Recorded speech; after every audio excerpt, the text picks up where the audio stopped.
याश्रिस्वयं सुकृतिनां भवनेश्वलक्ष्मी पापात्मनां कृतधियां हृदयेषु बुद्धि श्रद्धास्तां कुलजनप्रभवस्य लज्जा त्वां त्वां नतास्म परिपालय देवी विश्वं नमो नमः।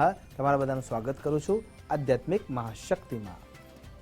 આપણે દેવ દર્શન માટે જતા હોઈએ છીએ અને દેવ દર્શન વખતે જ્યારે આપણે દેવના દર્શન કરીએ છીએ ત્યારબાદ જ્યારે આપણે પાછા ફરતા હોઈએ છીએ ત્યારે એક નિયમ જોવા મળે છે અને એ નિયમ છે મંદિરની સીડીઓ ઉપર અથવા ઓટલા ઉપર અથવા મંદિરના અગ્રભાગમાં આપણે બેસતા હોઈએ છીએ। શું આ જરૂરી ક્રિયા છે? અને જો ક્રિયા જરૂરી છે તો એના પાછળનું કારણ શું છે? હા, ક્રિયા તો જરૂરી છે, તો કારણ વિશે જાણવા માટે જઈએ। જ્યારે આપણે ઈશ્વર તત્વનું આરાધના માટે તૈયારી બતાવીએ છીએ અને ઈશ્વર તત્વને આત્મસાત કરવા માટે તૈયારી બતાવીએ છીએ ત્યારે હકારાત્મક ઉર્જા મેળવવા માટે થઈને એ જ ઉર્જા આપણને ખેંચતી હોય છે। મંદિરના અંદર દરેક વ્યક્તિ જઈને પોતાનું મનની યાતનાઓની વાત કરે જ છે, પણ અંદરની જે દિવાલો તમે જોશો ત્યારે મંદિરના ગર્ભગૃહમાં ક્યાંય બારી નહીં હોય। કેમ? કેમ કે જે સામેના ભાગમાં જે વિગ્રહ રાખેલું છે અથવા મૂર્તિ રાખેલી છે એ અને પાછળ જે દિવાલ છે એ ત્યાં તમારા સંવાદો, તમારી ઉર્જા, તમારા વિચારો સામેના ભાગમાં મંદિરના ગર્ભગૃહમાં પ્રવેશ કરીને ઉપરના જે ગુંબજ છે એ ગુંબજમાં વર્તુળાકારે ફરીને એને હકારાત્મકતામાં ફેરવીને પાછી આવતી હોય છે। અને એટલા માટે જેટલા પણ ભક્તજનો ત્યાં ભગવાનનું સાનિધ્ય લેતા હોય છે એ બધાની ઉર્જા ત્યાં એકત્ર થઈ છે અને એ એકત્ર થયેલી ઉર્જા તમે અનુભવી શકો છો। એટલા માટે જ્યારે પણ મંદિરમાં તમે દર્શન કરવા માટે જતા હો છો ત્યારે દર્શન કરતી વખતે આપણે આંખોને બંધ કરી દઈએ છીએ। ખરા અર્થમાં આંખો બંધ કરવી જોઈએ જ।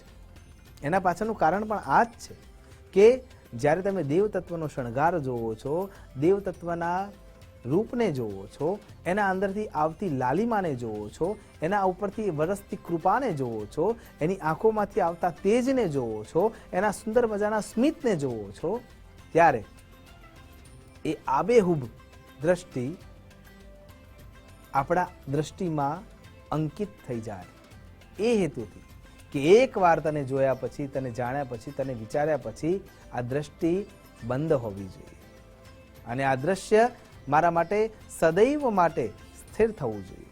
એ હેતુથી આપણે આંખો ત્યાં બંધ કરતા હોઈએ છીએ। બાકી ખરા અર્થમાં તો આપણે દર્શન કરવા માટે ગયા છે, પણ એ દર્શન કરતા કરતા જ્યારે એ મહિમા મંડિત સ્થિતિ આપણી આંખોમાં સ્થિર થઈ જાય ત્યારે આપણે આંખો બંધ કરી દઈએ છીએ અને મનમાં એવો ભાવ કરીએ છીએ કે હવે તને એકવાર આંખોમાં હું કેદ કરી લઉં, બસ હવે મારે દુનિયાને જોવાની જરૂર નથી અને એકવાર તારા આગળ આરાધના કરી લઉં, ભજન કરી લઉં, કીર્તન કરી લઉં, સત્સંગ કરી લઉં, પછી આ દુનિયા સાથે મારે બોલવાની પણ જરૂર નથી। અને જ્યારે આપણે આવી રીતે દર્શન કરી લઈએ છીએ, દંડવત પ્રણામ કરી લઈએ છીએ, પ્રદક્ષિણા કરી લઈએ છીએ, એ ઉર્જાને પ્રાપ્ત કરી લઈએ છીએ ત્યારે આપણે પાછા વળતા હોઈએ છીએ અને જ્યારે પાછા વળીએ છીએ ત્યારે મંદિરના ઓટલે આપણે બેસતા હોઈએ છીએ અને ત્યાં એક શ્લોકનું આરાધના આપણે હંમેશા કરવું જોઈએ। એ શ્લોક છે અનાયાસે ન મરણમ, અનાયાસે ન મરણમ વિના દૈન્યેન જીવનમ। ભગવાન પાસે આપણે ત્યાં બેસીને આ ચાર વસ્તુઓ માગીએ છીએ। અનાયાસે ન મરણમ વિના દૈન્યેન જીવનમ દેહાંત તવ સાનિધ્યમ દેહી મે પરમેશ્વરમ।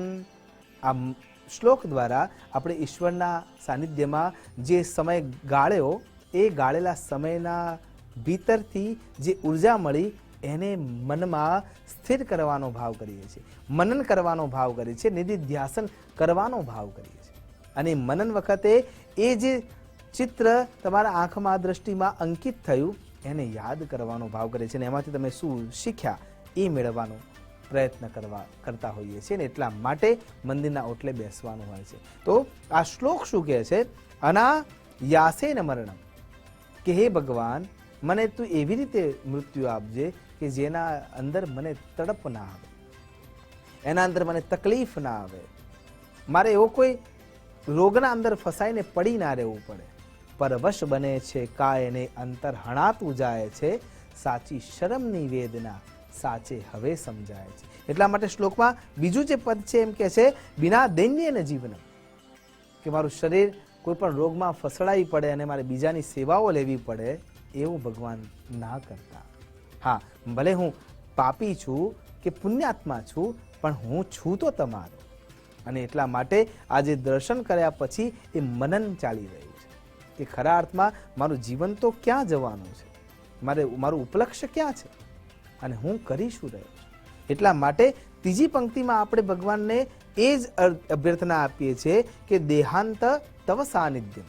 જ્યારે મૃત્યુ મારું નજીક હોય ત્યારે તારું સાનિધ્ય મને મળવું જોઈએ. ભીષ્મ પિતામહને યાદ કરો, કૃષ્ણ સામે ઊભા છે. સરસૈયા પર જ્યારે ભીષ્મ પિતામહ સૂઈ રહ્યા છે ત્યારે કૃષ્ણ સામે ઊભા છે. એટલે કે મને યમદૂતો લેવા માટે ના આવે, આવે તો તારા પાર્ષદ આવે અથવા મારા કર્મના અનુબંધને તમે મને લેવા માટે આવો. રાવણનું પણ સ્થિતિ એ જ તો હતી. રાવણે જ્યારે રામેશ્વરની સ્થાપના કરી ત્યારે દક્ષિણામાં એમને માગ્યું શું? કંબ રામાયણનો આ અદ્ભુત પ્રસંગ છે અને એમાં સ્પષ્ટતાથી ઉલ્લેખ મળે છે કે દક્ષિણાના વખતે રાવણે એમ કહ્યું હતું કે જ્યારે મારો મૃત્યુનો સમય નજીક હોય ત્યારે મને મારા બંને યજમાનો મારી દ્રષ્ટિની સામે હોવા જોઈએ. વિચાર કરો કે ઈશ્વરની સાનિધ્યતાથી જ જીવન ઉત્તમતાને પ્રાપ્ત કરે છે અને મૃત્યુ પણ. અને મૃત્યુ પછી પણ જીવન તો છે જ. પુનરપી જનનમ પુનરપી મરણમ પુનરપી જનની જઠરે શયનમ એ સંસારે ખલ દુસ્તારે પાહી પાહી શિવ મામ પુકારે ભજ ગોવિંદમ ભજ ગોવિંદમ ભજ ગોવિંદમ મૂઢમતે. એટલા માટે શંકરાચાર્ય આવું કહે છે અને ગીતા પણ એ જ કહે છે, ચાતસ્ય ધ્રુવો મૃત્યુ ધ્રુવમ જન્મ મૃતસ્ય છે. તો કહેવાનો અર્થ એ છે કે ત્યાં બેઠા બેઠા તમે આ ઉર્જા જે મેળવીને આવ્યા છો ને, એ ઉર્જા હકારાત્મક ઉર્જાનો એ સમયે લોખંડ ગરમ થઈ ગયું છે. મનના અંદરના વિચારો તમે ત્યાં સ્થિર કરી ચૂક્યા છો, એ દ્રષ્ટિમાં કેન્દ્રમાં લઈ ચૂક્યા છો. વિચારોના મંથનનો પ્રહાર કરવાનો રહ્યો છે અને એટલા માટે ત્યાં જે શાંતિ મળી રહી છે એ શાંતિને આત્મસાત કરવા માટે થઈને આપણે મંદિરના ઓટલે અથવા સીડીઓમાં બેસતા હોય છે. અને એટલા માટે ગામઠી ભાષામાં એવું કહેવાય છે કે બેસો મંદિરના ઓટલે અને પાપ જાય પોટલે. આપણા પાપનો નાશ એ કારણે થાય છે. અને એટલા માટે વિચાર કરો કે ભગવાન સાંબ સદા શિવના મંદિરમાં તમે ગયા છો તો ત્યાં તમને વૈરાગ્યનો ભાવ જોવા મળશે. ત્યાં તમારું મન એ વૈરાગ્યના ભાવને સ્થિર કરવાવાળું મળશે. ત્યાંથી વિષ્ણુ ભગવાનના મંદિરમાં તમે ગયા છો તો ત્યાંથી તમને જગતનું પાલન કરવાની ઈચ્છા થશે. કોઈ જગ્યાએ પાછું આપીને છૂટી મળવાની ઈચ્છા થશે કે હું જે પ્રકૃતિ તરફથી મેળવી ચૂક્યો છું એ પ્રકૃતિને હું પાછું આપીને જાઉં. માં જગદંબાના મંદિરમાં જશો તો ત્યાંથી તમને એ ભાવના પ્રાપ્ત થશે કે શક્તિવંત બનવું અને અન્યનું ઉદ્ધારક કરવા માટે મારા તરફથી થતો જેટલો પણ પ્રયાસ છે એ કરું. હનુમાનજીના મંદિરમાં જશો તો તમને સેવા પ્રગલ્ભતા પ્રાપ્ત થશે અને ત્યાં એવી સ્થિતિ તમને મળશે કે મારું અભિમાન ઓગળી જાય, કેમ કે જગતના નાથની સેવા કરવામાં હનુમાનજી પાસે આટલી બધી શક્તિ હોવા છતાંય એમને ક્યાંય અભિમાન કર્યું નથી. એટલે અભિમાન ઓગળવા લાગશે અને સેવા પ્રગલ્ભતા જાગી જશે. અને ત્યાંથી આગળ જ્યારે તમે અન્ય કોઈ પણ દેવ તત્વના સાનિધ્યમાં જશો ત્યારે પણ તમામ પ્રકારની ઉર્જા એ દેવ તત્વના ચરિત્રના આધારે તમને મળે છે. એટલા માટે મંદિરના અંદર પ્રવેશ કરીએ છીએ ત્યારે આપણે ચિંતાઓને લઈને જઈ રહ્યા છીએ અને જ્યારે પાછા વળીએ છીએ ત્યારે તેરી દહેલીજ કે પહેલે પહોંચતે ही मैं बड़ा लाचार होता हूँ, लेकिन तेरी दहलीज को छूते ही मैं कुछ और होता हूँ. આશા કરું છું કે ઈશ્વરનું સાનિધ્ય લેતા આપણા તમામ પ્રકારની ચિંતાઓનો નાશ થાય અને સાચા અર્થમાં આપણે ધર્મજ્ઞ બની શકીએ. એ જ અભ્યર્થના સાથે નમસ્કાર. અસ્તુ સદા શિવોહમ. નમો નમઃ.